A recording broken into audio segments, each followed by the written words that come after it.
2-second period. As you can see, the garage door opens automatically. It's excellent, works really well.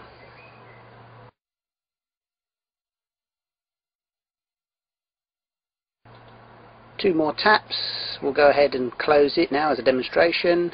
And there we go. With this product you no longer need to get off and open the garage door, it's completely automatic. It's fairly easy with a small modification to open a gate if you had a gate to your yard. I don't, but it wouldn't be too difficult to reprogram it to open a gate if need be. So there you have it, made possible with children.